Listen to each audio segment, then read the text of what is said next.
ये अलग अलग शरीर के अंदर ही कितनी सारी क्रियाएं ऐसी हो रही हैं जिनका हमें पता ही नहीं है।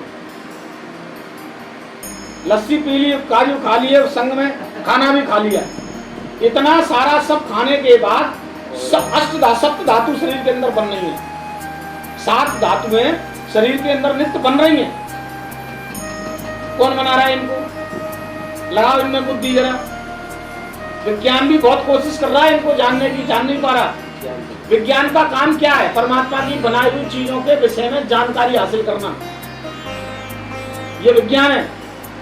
परमात्मा जो होते हैं वो परमात्मा को ही हासिल कर लेते हैं। विज्ञान तो भाड़ में गया, जब मालिक ही आ गया तो विज्ञान 2 मिनट में आ जाएगा। जब रचयिता आ गया तो रचयिता, जब मान लो कोई बनाने वाले ही हमारा मित्र हो जाए तो उससे तुम कुछ भी बनवा सकते हो। तो फिर बनी हुई वस्तु ज्यादा प्रधान मानी जाए, बनाने वाला ज्यादा प्रधान है, बनाने वाला ज्यादा प्रधान है। तो इसलिए संतों के द्वारा जो हमें प्राप्त होता है वो हमको बिल्कुल निचोड़ प्राप्त होता है, शुद्ध। जैसे सागर में बहुत सारा जल है, आपको 1 गिलास की प्यास है, 1 गिलास पानी की, लेकिन सागर में इतना जल होने के बावजूद भी आपको 1 गिलास पीने की स्थिति नहीं, क्योंकि सागर का सारा जल जो है खारा है और पीने में आता ही नहीं है वो। तो इतना विशाल सागर हमारी 1 गिलास की प्यास को नहीं बुझा पा रहा, नहीं बुझा पा रहा। अब वहीं सागर में बादल आते हैं, बाष्पित होकर जल ऊपर की ओर उठता है और बादलों में समा जाता है। बादल समेट लेते हैं सारे जल को और समेट के फिर उसको मीठा करते हैं। मीठा करने के बाद वे बादल जब पानी बरसता है तो पानी कैसा होता है? वो बरसात का जल पहले संचित कर लेते थे, जहाँ पानी की संपूर्ण व्यवस्थाएं नहीं थी, तो पहले बारिश के पानी को एकत्र करके उससे लोग काम चलाते थे, ठीक है ना। फिटकरी डाली और उसको तरीके से उबाल लिया और वो पानी पीने योग्य होता, अच्छा पानी होता था।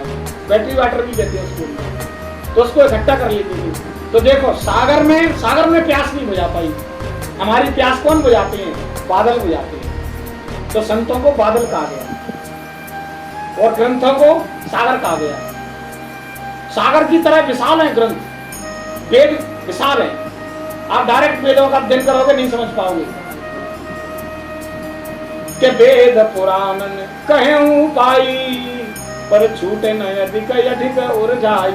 जड़ चेतन की जो पहचान है ये छूटती नहीं है, जबकि है कैसी झूठी, कोई गांठ नहीं है। ये मन के द्वारा वैसे ही भावात्मक कल्पनात्मक रूप से लगा लिया। हाँ, जैसे 1-2 दोस्त थे तो दोनों ही कुम्हार थे, तो उनका तो ईंटों का व्यापार था। 4-4, 5-5 गधा हर एक कुम्हार के यहाँ पले रहते हैं, गाँव में पुरानी बातें हैं। तो एक कुम्हार का एक गधा बीमार हो गया, तो हम कुम्हार है और जो कुम्हार है, तो हमने एक दिन बोलू गधा आपको दे दो हमें, तो आज हमारा काम चल जाएगा। तो हमने कि ले जाओ, पुराने जमाने में गधा, आज के जमाने में गाड़ी, ये कई बातें। तो वो गधा ले आया। अब ले आया तो उसको अपने गधों को बांधने की उसके पास कला थी। वो क्या करता था, गधे ले गया खूंटा के पास और वैसे ही वो झूठ मूठ की रस्सी का इशारा मार के जब खूंटा पे हाथ घुमाता था तो गधों को लगता था कि हम तो बंध गए। तो रात भर गधे बधे खड़े रहते थे। ऐसे ही उसने वो गोलू के गधे पे भी यही युक्ति अपनाई, अपने गधों को भी माने ऐसे ऐसे करी तीनों गधों पे, और चौथे नंबर पे इनका भी गधा खड़ा था, आज मांग के लाया था, बहू पे उनने ऐसी कर दी। अरे अपने गधों को रस्सी से मांगा और इनके गधे को ऐसी कर दिया, चलाया। अब सवेरा हुआ तो काम के लिए गधे उसने खोले, अपने गधे तो माने रस्सी से बांधे तो खोल दिए। अब वो वाला बांधा ही नहीं था, वो तो माने झूठा ही खूंटा पे ऐसे करी, तो वो खुला था। कुमार की दृष्टि में वो गधा खुला है, उसने अपनी कल्पना के द्वारा बांधा है, लेकिन गधे की कल्पना है कि मैं बनाऊं। देखिए कितना विचित्र खेल है। कुम्हार ने अपनी कल्पना से उसको बांधा और गधे की अंतरंग कल्पना में क्या है कि मैं बनाऊं।